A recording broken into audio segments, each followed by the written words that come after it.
મિત્રો આપણે ચાલુ કરીએ છીએ ગુજરાતીમાં 7 નંબરનું ચેપ્ટર 7મું જીવમાં જીવ આવ્યો જે સોનેટ છે મંદાક્રાંતા છંદમાં લખાયેલો છે જેના લેખક છે હરિકૃષ્ણ પાઠક જે લેવામાં આવ્યું છે સૂરજ કદાચ ઉગેમાંથી પહેલા લેખક વિશેની બેઝિક ઇન્ફોર્મેશન લઈ લઈએ હરિકૃષ્ણ રામચંદ્ર પાઠકનું વતન બોટાદ છે તેમણે સચિવાલયમાં અધિકારી તરીકે સેવાઓ આપી હતી સૂરજ કદાચ ઉગે તેમનો કાવ્ય સંગ્રહ છે અડવા 25માં હાસ્ય કટાક્ષની કવિતા છે કોઈનું કંઈ ખોવાય છે એ બાળ કાવ્યનો સંગ્રહ છે ગુલાબી આરસની લગી કિશોર કથા અને મોર બંગલો તેમનો વાર્તા સંગ્રહ છે નગર વસે છે તેમનું સંપાદન છે આ કવિઓની જે બેઝિક ઇન્ફોર્મેશન છે એ મોસ્ટલી એક્ઝામમાં પૂછાતી જ નથી જેને કોઈ રણજીતરામ એવોર્ડ મળેલો હોય કે એ બધું પૂછાય છે એ મેં તમને દરેક લેસનમાં મેન્શન કરેલું જ છે હવે આપણે કાવ્ય વિશે ઇન્ફોર્મેશન મેળવી લઈએ ઉનાળાની આકળ વિકળ પછી વર્ષાનું આગમન થવાથી આખી સૃષ્ટિમાં જાણે કે નવજીવન આવી જાય છે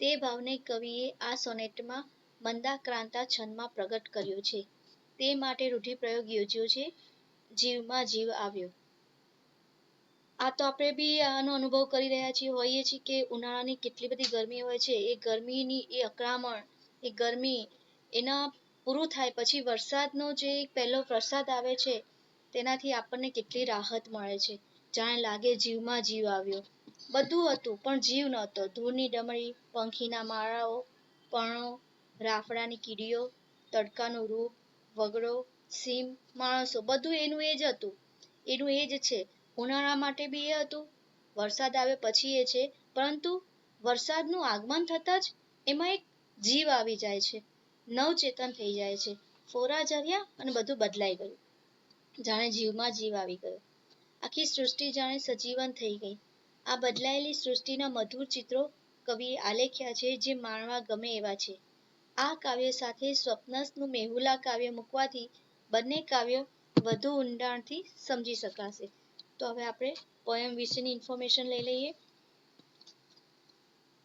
વંટોળાતી પવન ડમરી થઈ ઠરી ઠામ અંતે ઝીણા ફોરા ઝરમર ઝર્યા જીવમાં જીવ આવ્યો એટલે કે પવન સાથે ધૂળની ડમરી ઉડતી હોય છે એટલે કે ધૂળ સખત રાઉન્ડ રાઉન્ડ રાઉન્ડ ઉડતી હોય છે જે હવે શાંત થઈ જાય છે વરસાદના ઝીણા ટીપા ઝરમર થઈને વરસ્યા તો બધા નિર્જીવોમાં જીવ આવે છે બધાને શાંતિ થાય છે હાફી હાફી વ્યથિત સઘળા નીડ ઝૂલ્યા હવામાં આછા હેલે પરણ પરણે ઉજળો રંગ કાઢ્યો તો ગરમીને કારણે અને પવનને કારણે પક્ષીઓના માળા હવામાં ઝૂલીને હાંફી ગયા એટલે કે થાકી ગયા હતા જે હવે ઠંડી હવામાં શાંત થયા છે અકળામણ એમની ઓછી થઈ છે શાંત થઈ ગયા વૃક્ષના પાંદડાઓ પણ વરસાદના પાણીથી જાણે સ્નાન કરીને પોતાનો ઉજળો રંગ બતાવે છે અને ધીરે ધીરે હવામાં ઝૂલે છે તાતા તાપે ખદખદી રહ્યો રાખડો સાવ ધીરે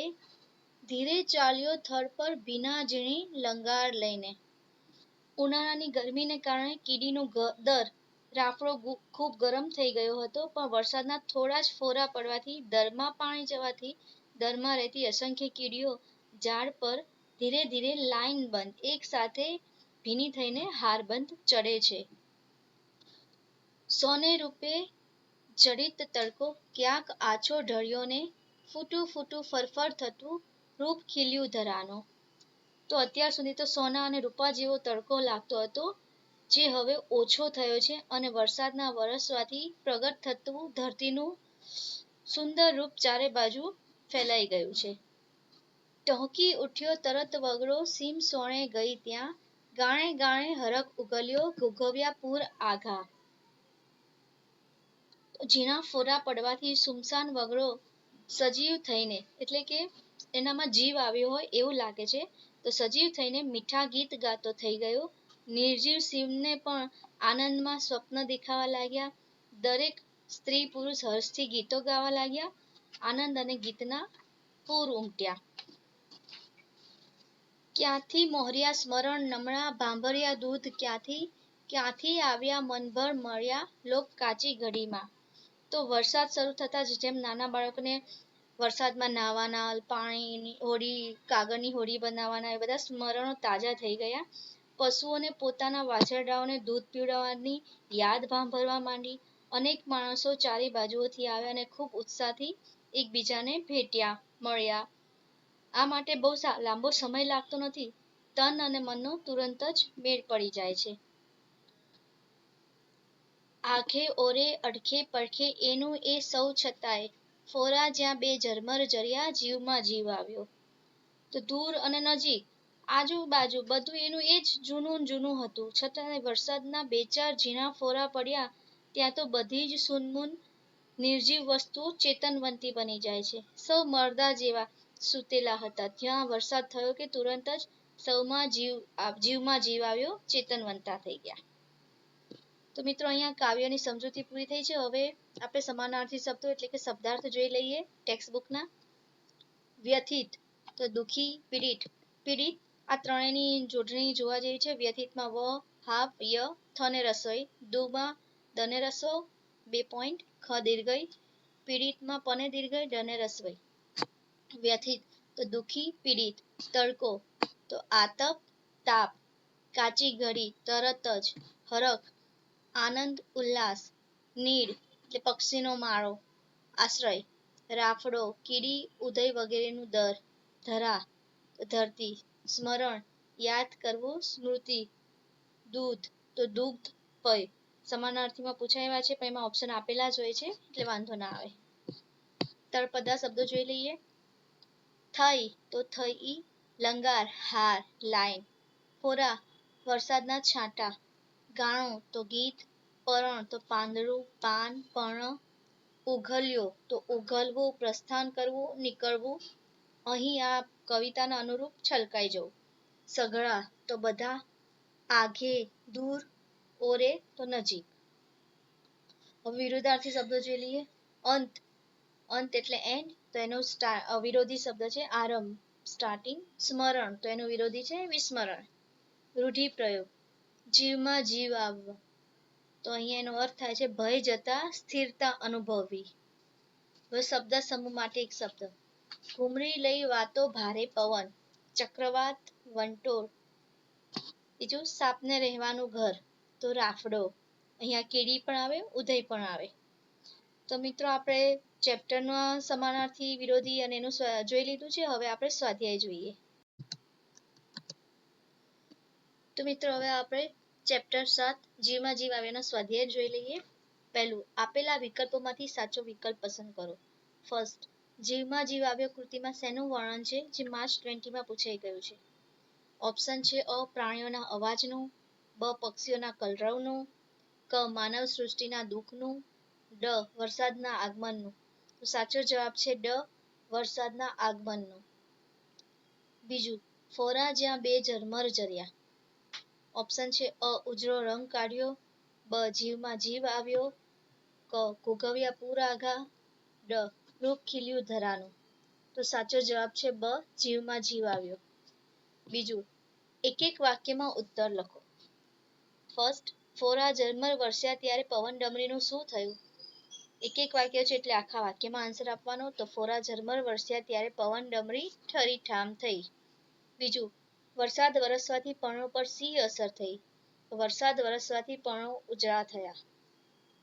એક્સ્ટ્રા ક્વેશ્ચન આન્સર જોઈ લઈએ. પહેલું, જીવમાં જીવ આવ્યો કાવ્યના કવિનું નામ જણાવો. તો જીવમાં જીવ આવ્યો કાવ્યના કવિ હરિકૃષ્ણ પાઠક છે. બીજું, જીવમાં જીવ આવ્યો કાવ્યનો સાહિત્ય પ્રકાર જણાવો. તો જીવમાં જીવ આવ્યો એ સોનેટ છે. ત્રીજું, જીવમાં જીવ આવ્યો કાવ્ય કયા છંદમાં છે? એનો આન્સર છે જીવમાં જીવ આવ્યો કાવ્ય મંદાક્રાંતા છંદમાં છે. ચોથું, સોનેટમાં કુલ કેટલી કાવ્ય પંક્તિઓ હોય છે? તો સોનેટમાં કુલ 14 કાવ્ય પંક્તિઓ હોય છે. પાંચમું, વરસાદ વરસવાથી પર્ણો પર સી અસર થઈ? તો આન્સર છે વરસાદ વરસવાથી પર્ણો ઉજળા થયા. 6, વરસાદ વરસવાથી પંખીઓના માળા પર સી અસર થઈ? એનો આન્સર છે વરસાદ વરસવાથી પંખીઓના માળા હવામાં ઝૂલ્યા. 7, તાતા તાપથી શું થયું હતું?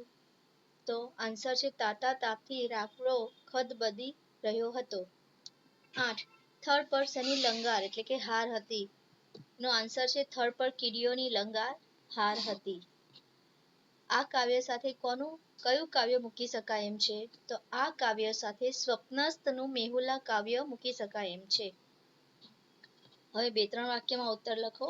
એના આન્સર મોસ્ટલી 3 થી 4 લાઈનમાં હોવા જોઈએ. એનો આન્સર પહેલો ક્વેશ્ચન, વરસાદ વરસવાથી પ્રકૃતિ પર તેની શી અસર થઈ? આન્સર છે ગરમીથી ત્રસ્ત પ્રકૃતિ અને જીવસૃષ્ટિ પર માત્ર 2-4 ફોરા પડવાના શરૂ થતાં જ રૂપરંગ બદલાઈ ગયા. ધૂળ ડમરી ઠરીઠામ થઈ ગઈ. પક્ષીઓના માળા પવનમાં ઝૂલ્યા. પર્ણો પરની ધૂળ સાફ થઈ ગઈ. નવા રંગો જેવા ઉજળા થઈ ગયા. દરમાંથી બહાર નીકળી કીડીઓ વૃક્ષના થડ પર ચઢવા લાગી. સોનેરી રૂપેરી રંગે રંગાયેલો તડકો ભાગવા માંડ્યો. જળાશયો જાણે છલકાઈ રહ્યા.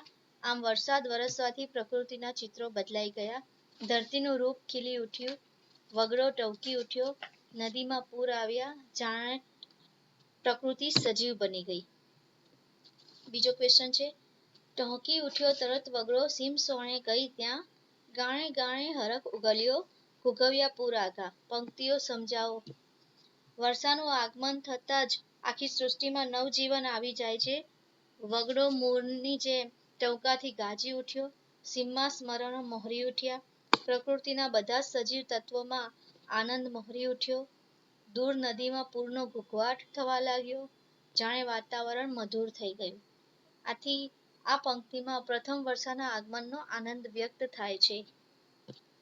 હવે સવિસ્તાર ઉત્તર લખો, એટલે કે 4 માર્કમાં હોય છે. આપણે આગળ જોયા એમ પહેલા લેખક, એનો પ્રકાર ને એ બધું, પછી વચ્ચે ચેપ્ટર વિશે શું છે અને છેલ્લે એની પ્રસ્તાવના જેવું નું સમાપન.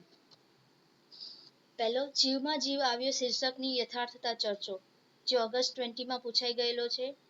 તો જીવમાં જીવ આવ્યોના લેખક હરિકૃષ્ણ પાઠક છે, જેમણે સોનેટ સ્વરૂપે આ કાવ્ય લખ્યું છે, જે સૂરજ કદાચ ઉગેમાંથી લેવામાં આવ્યું છે, જે મંદાક્રાંતા છંદમાં છે. સોનેટમાં 14 કાવ્ય પંક્તિઓ હોય છે. ઉનાળાના આકરા તાપથી સમગ્ર જીવ સૃષ્ટિ વ્યથિત છે. ધૂળની ડમરીઓ થાય છે. પક્ષીઓ માળામાં વ્યથિત થઈ હાંફે છે. પર્ણો કરમાઈ ગયા છે. રાફડામાં કીડીઓ ખદબદે છે. સોનેરી રંગે તડકો જડાઈ ગયો છે. વગડો, સિંહ, માણસો વગેરે પરેશાન છે. ઝરમર વરસાદના આગમનથી સૃષ્ટિનું ચિત્ર બદલાઈ જાય છે. ધૂળ ડમરી ઠરીઠામ થઈ ગઈ. પક્ષીઓના માળા પવનમાં ઝૂલ્યા. પર્ણો ઉપરની ધૂળ સાફ થઈ ગઈ, જેથી પર્ણો નવા રંગો જેવા ઉજળા થયા. દરમાંથી બહાર નીકળી કીડીઓ વૃક્ષના થડ પર ચરવા લાગી છે. જળાશયો જાણે છલકાઈ જવા થનગની રહ્યા છે. ધરાનું સૌંદર્ય ખીલી ઉઠ્યું છે. આમ 2 ફોરા વરસાદના ઝર્યા અને વાતાવરણ બદલાઈ ગયું. તેથી જીવમાં જીવ આવ્યો શીર્ષક યથાર્થ છે. સેકન્ડ, પ્રથમ વરસાદ થયા પછીની નવચેતનાને તમારા શબ્દોમાં વર્ણવો. આન્સર છે જીવમાં જીવ આવ્યોના લેખક હરિકૃષ્ણ પાઠક છે, જેમણે સોનેટ સ્વરૂપે આ કાવ્ય લખ્યું છે, જે સૂરજ કદાચ ઉગેમાંથી લેવામાં આવ્યું છે, જે મંદાક્રાંતા છંદમાં છે. સોનેટમાં 14 કાવ્ય પંક્તિઓ હોય છે. પ્રથમ વરસાદનું આગમન થતાં જ સમગ્ર સૃષ્ટિનું ચિત્ર બદલાઈ જાય છે. જળાશયોમાં નવા નીર આવે છે. નીર એટલે પાણી. ગરમીથી સૌ રાહત અનુભવે છે. ધરતી પર લીલું ઘાસ ઉગી નીકળે છે. ધરતીએ જાણે લીલી ચાદર ઓઢી હોય તેવું દ્રશ્ય આંખને ઠારે છે. પ્રથમ વરસાદથી જાણે પૃથ્વીને નવા રૂપરંગ મળ્યા હોય એમ માટી સુગંધમય બનીને વાતાવરણને પ્રફુલ્લિત બનાવે છે. વૃક્ષોના પાન તાજગી અનુભવતા હોય એમ લીલાછમ દેખાય છે. મોર કળા કરીને નાચે છે. વગડો, સિંહ નવું રૂપ ધારણ કરે છે. સૂરજ દાદા જાણે સૌને રૂપ મઢેલા હોય તેવા લાગે છે. આમ પ્રકૃતિમાં સર્વત્ર આનંદમય વાતાવરણ થવાથી દરેક જીવમાં નવો પ્રાણ ફૂંકાય છે. નવા ઉલ્લાસને ખુશીથી જીવન જીવે છે. વરસાદના આગમનથી સમગ્ર સૃષ્ટિ હરખાય છે. હવે આપણે એક્સ્ટ્રા જોઈ લઈએ વિરોધી શબ્દો. ભીના તો એનું ઓપોઝિટ સૂકા. કલરવ તો એનો વિરોધી ઘોંઘાટ. હરખ તો એનું ઓપોઝિટ શોક. ગામનો વિરોધી શહેર. ધરતીનું ઓપોઝિટ આકાશ. જોડણી છે, એકવાર જોઈ લેવાની વિનંતી. પહેલું છે નીડ, બીજું છે વ્યથિત. નીડમાં ન ને દીર્ઘઈ. વ્યથિત આપણે જોયું આગળ વ અર્થો ય, થ ને રસ્વઈ.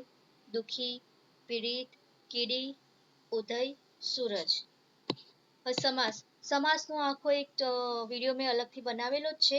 જો એ જોયો ના હોય તો આ સુધી તો જોઈ લેવા વિનંતી. તો બી હું આને આઈ બટનમાં રાખી દઈશ એ વિડીયોને સમાસ માટેનો, તો તમને બહુ ઇઝીલી બધા સમાસ ઓળખાઈ જશે. લાંબો ટૂંકો, તો લાંબો અને ટૂંકો. દ્વંદ્વ સમાસ. રાત દિવસ, તો રાત અને દિવસ થાય છે દ્વંદ્વ. કન્યા પક્ષ, કન્યાનો પક્ષ તત્પુરુષ. ચિંતાતુર, ચિંતાથી આતુર તત્પુરુષ. ત્રિભુવન, ત્રિ આવ્યું છે એટલે દ્વિગુ. નવરાત્રી, નવ આવ્યું છે તો દ્વિગુ. સિંહાસન, સિંહની આકૃતિ વાળું આસન મધ્યમ પદ લોપી. ધારાસભ્ય, એ બી મધ્યમ પદ લોપી. ધારાઓ ઘડવા માટે સભ્યો. પછી એક શબ્દમાં જવાબ આપો. પહેલું, પવન શું ઉડાડે છે? તો ડમરી. ઝીણું ઝરમર કોણ ઝરે છે? તો ફોરા. હવામાં શું ઝૂલતું હોય છે? નીડ. તાપથી શું ખદબદતું હતું? તો રાફડો. કોનું રૂપ ખીલે છે? ધરાનું. કોણ ટહુકે છે? તો વગડો. કેટલા ફોરા ઝરમર ઝરે છે? 2. કીડીની લંગર શેના પર ચાલે છે? થડ પર. રાફડામાંથી કોણ નીકળે છે? કીડીઓ. તો મિત્રો અહીંયા ચેપ્ટરના એક્સ્ટ્રા ક્વેશ્ચન આન્સર્સ બધું જ પૂરું થઈ ગયું છે. તમારે આ વિડીયો જોઈ લેશો તો આગળ એક્સ્ટ્રા ગુજરાતીમાં કરવાની જરૂર નહીં પડે. આશા રાખું છું કે આ વિડીયો તમને ગમ્યો હશે. જો પસંદ આવ્યો હોય તો please like, share and subscribe. આના આગળના વિડીયોમાં મેં સમાસ, સંધિ એ પણ વિડીયો બનાવેલો છે, અને આના એ જોઈ લેવા વિનંતી.